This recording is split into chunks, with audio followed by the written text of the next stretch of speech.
Good morning everyone. বৃহস্পতিবার একটা নতুন ব্লগ শুরু করলাম। পুরো ব্লগটা দেখো, আশা করি তোমাদের ব্লগটা দেখতে খুব ভালোই লাগবে। তো আজ তো বৃহস্পতিবার, দ্বিতীয় দিন চিনির স্কুল। সকালবেলা খেয়ে যাবে দুধ সুজিটা গরম আছে বলে আমি একটুখানি ওয়েট করছি, একটু ঠান্ডা হলে খেজুরটা অ্যাড করে দেবো, দিয়ে একটুখানি হাত দিয়ে ভালো করে খেজুরগুলোকে মিশিয়ে দেবো। তো চিনিকে খাইয়ে টাইয়ে দিয়েছি, রেডিও হয়ে গেছে। আর আমি কুকারে একটুখানি ফুলকপি, কুমড়ো, কাঁচা লঙ্কা এগুলো বয়েল করে দিয়ে গেলাম, মানে হুইসেল দিয়ে রেখে গেলাম। এসে সঙ্গে সঙ্গে রান্নাটা করে ফেলবো। তো চিনির ব্রেকফাস্ট হয়ে গেছিলো, জল খাওয়া বাকি ছিল, বোতল দিয়ে জল খাচ্ছে, ওই বোতলটা নিয়ে স্কুলে চলে যাবে। আজকে আর মোজা বা ফুল প্যান্ট পরাইনি, এমনি জামা পরিয়ে দিয়েছি। আর জ্যাকেটটা এখন এখান থেকে পরিয়ে নিয়ে যাচ্ছি, ও যখন স্কুলে ঢুকবে জ্যাকেটটা খুলে নিয়ে চলে আসবো।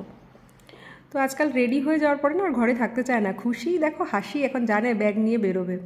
আজকাল কি হচ্ছে জানো তো, যখনই খাবার দাবার খাচ্ছে ধরো, তারপরেই না ব্যাগ নিয়ে পাপাকে বলছে স্কুলে যাবে, বা সন্দীপ ধরো বলছে চল স্কুল যাবি, অমনি সোজা খাট থেকে নেমে বা যেখানে যা করছিল সেটা ছেড়ে রেখে স্কুলের ব্যাগ নিয়ে সে চললো রেডি হয়ে স্কুল। খুব এক্সাইটেড, আর আমরা তো ভীষণ এক্সাইটেড। আর এখন তো মানে আমাদের সাথে এই একটা নতুন জিনিস অ্যাড হয়ে গেছে, এটা এখন চলবে। মেবি বড় স্কুলে গেলে স্কুলের টাইমটা চেঞ্জ হয়ে যাবে, বাট এই কাজগুলো তো আমার থাকবেই।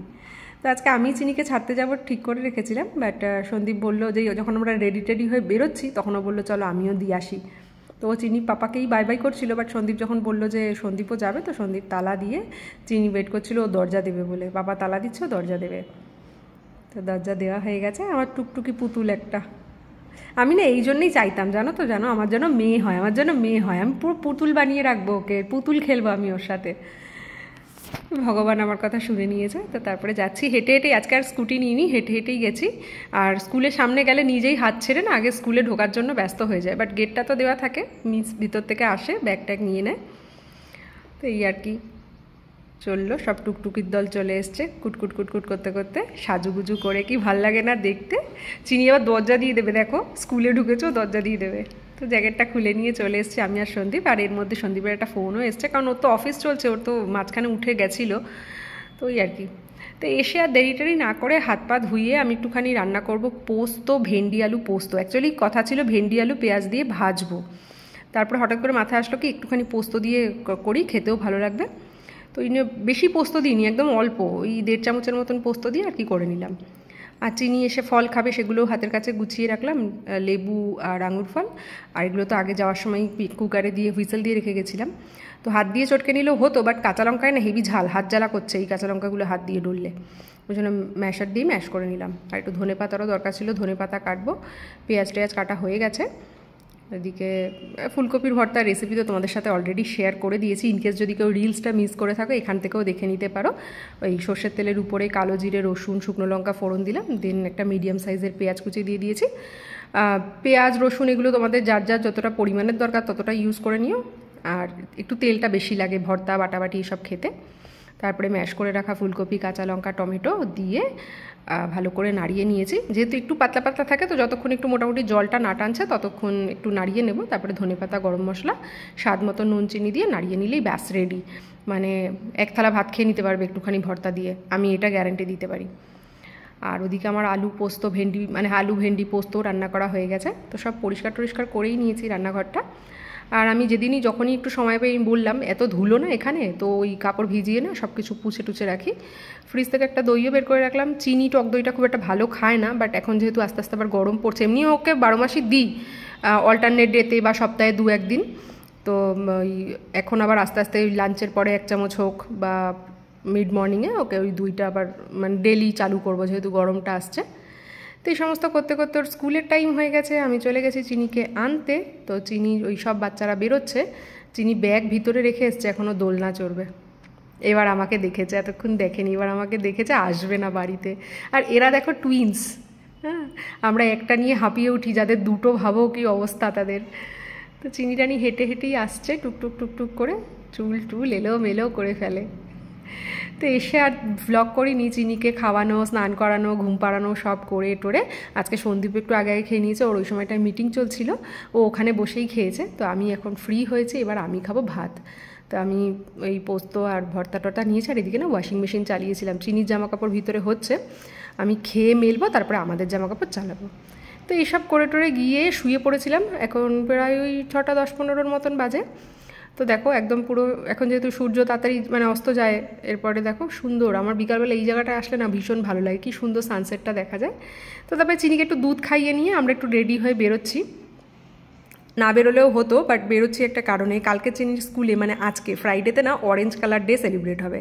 তো অরেঞ্জ খেলনা তো অনেক ঘরে আছে, চিনির অরেঞ্জ কালারের জামা দুটো আছে, একটা না অলরেডি আমি বাড়িতে কয়েকবার পরিয়ে ফেলেছি, তো ওটাও আমি ধুয়ে হাতের সম্বল রেখেছিলাম যে ইনকেস যদি বাইরে না পাই তাহলে ওটাই পরিয়ে পাঠাবো। আর একটা জাম্পস্যুট আছে, বাট জাম্পস্যুটটা দুর্গাপুজোর সময় কিনেছিলাম, তোমাদেরকে দেখিয়েছিলাম, জাম্পস্যুটটা না একটু চিনির গায়ে বড়, ওই জন্য রেখে দিয়েছি। তো ভাবলাম চলো একটু বেরিয়ে দেখি যদি কিছু পাওয়া যায় ভালো।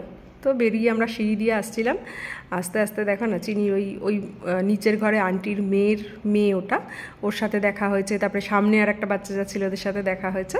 তো ওই চিনি হাই বাই করছিল, যা হয় বাইরে বেরোলে বাচ্চা। তারপরে স্কুটিতে যাব, চিনিকে টুপি পরিয়ে। তো মানে অফলাইন কিছু সেরকম জামা কাপড় দরকার হলে আমরা সবসময় রিলায়েন্সের যেটা আছে ট্রেন্ডস, ওখানে চলে যাই। আজকে হঠাৎ করে মনে হলো একটু বিশালে যাই।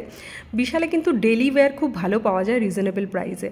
তো এখানে বেশ কুর্তি ছিল, ওগুলো তো আমি এখন জামা কাপড় রেয়ারই কিনি বলি, অত বেরোনোও হয় না ওই জন্য। বাট কয়েকটা প্লাজো আমি দেখেছিলাম যেগুলো ওই 300-400 এরকমই প্রাইস, ওগুলো আমি ভাবছি সামনের মাসে 2-1টা কিনে নেব, কারণ এখন চিনিকে স্কুল দিতে যাই সবসময় আর কি, পরে টোরে বেরোনো যাবে সুবিধা আর কি, এদিক ওদিক বেরোই। তো টি শার্টগুলোও ভালো ছিল, বাট আমি ওগুলো কিছু কিনবো না, এখন আমি ফোকাস করি কোনো জায়গায় গেলে আমি ভুলভাল জিনিস কিনে আনবো না, কারণ যাই একটা কিনে নিয়ে আসি আরও 10টা। মানে ঠিক আছে, ডেলি ওয়্যারের জন্য ঠিক আছে, সব কালেকশন যে ভালো সেরকমও না, বাট ঠিক আছে চলে আর কি। তো চিনি ওখানে একটা বল নিয়ে খেলাধুলা করছিল, আমি গেছিলাম অরেঞ্জ কালারের টি শার্ট খুঁজতে, কয়েকটা আমি সিলেক্ট করেছিলাম, সেগুলো আবার পুরো অরেঞ্জ না, পিচ কালার টাইপের। তো পিচ কালারের জামা কাপড় তো চিনির ঘরে বেশ কয়েকটাই আছে, পিচ কালার কেন নেব, আর একটু ডার্ক কালার খুঁজছিলাম। তো ফাইনালি একটা পেয়ে গেছি। আর এই দেখো এই কুশনগুলো না বিশালে খুব রিজনেবল প্রাইসে পাওয়া যায়, 99 রুপিস করে। আমার ঘরে একটা আছে অরেঞ্জ কালারের, আর এই ছোট্টটা দেখো কি কিউট, এটা নিতে চাইছিলাম, তো তাড়াহুড়ো করে চলে এসেছি বলে আর নিইনি, তারপরে বাড়ির দিকে চলে এসেছি। তো কালকে আমি বেশি কিছু কিনিনি। এই যে বিস্কিটটা দেখো, কোকোনাট বিস্কিট, এটা কিন্তু খেতে খুব ভালো হয়, সে যে ব্র্যান্ডেরই হোক না কেন। বিশালে এটা বাই 1 গেট 1 ছিল, 130 রুপিস একটা প্যাকেটের দাম, তো আমি বাই 1 গেট 1-এ দুটো পেয়েছি। চিনির জন্য এরকম একটা লাইট গ্রিন কালারের টি শার্ট নিয়েছি, খুব কিউট, আর একটা লেভেন্ডার কালারের বাটারফ্লাই, আর যেটা কালকে লাগবে মানে আজকে ফ্রাইডেতে যেটা লাগবে সেটা হচ্ছে এই অরেঞ্জ কালারতে, এইটা নিয়ে চলে এসেছি। আর চিনির জামা কাপড় বাইরে থেকে আসলে বা আমাদের বড়দের জামা কাপড়ও বাইরের যেগুলো কেনা, এই জামাটা বলছিলাম যদি এটা ঘরে অলরেডি ছিল, এটাও ধুয়ে রেডি করে রেখেছিলাম, তো সন্দীপকে বললাম ওয়ার্ড্রোবে রেখে দাও, কারণ পেয়েই গেছি অরেঞ্জ কালারের। তো ঘরে মানে চিনি জামা কাপড় আসলে যদি ধরো ধোয়ার মতন সময় না থাকলো না, তাহলে কী করি বলো তো, ওই ক্লথ ডিসইনফেক্টেন্ট স্প্রেগুলো আছে না, ওগুলো স্প্রে করে রাত্রিবেলায় বা যখন পরবে তার আধা ঘন্টা আগে স্প্রে করে রেখে দিই। তো এইসব করতে হয়ে গিয়ে তারপরে জামার কাপড় চেঞ্জ করে হাত পা ধুইয়ে ভাত বসিয়ে দিয়েছিলাম, আর ডাল সিদ্ধ। তো চিনি খাবে ডিম সিদ্ধ, গাজর, ডাল সিদ্ধ, কুমড়ো সিদ্ধ দিয়ে ভাত, আর সন্দীপও খাবে হচ্ছে ডাল সিদ্ধ, আর দুপুরে তো ডাল তরকারি মানে তরকারি আর ভর্তা রয়েছে, তো ওগুলোও খাবো। আর বেশ রয়ে গেছে কিছুটা, কারণ কি বলো তো, ডালটা সিদ্ধ করলাম তো অতটা তরকারির কোনো প্রয়োজনও পড়লো না। ব্লগটাও শেষ করি, চিনিকে খাইয়ে আমরা খাবো। আবার কালকে তোমাদের সাথে একটা নতুন ব্লগে দেখাবে। টিল দেন তোমরা সবাই খুব ভালো থেকো, গুড নাইট, আর অসংখ্য ধন্যবাদ চিনিকে এত ভালোবাসা দেওয়ার জন্য। টাটা।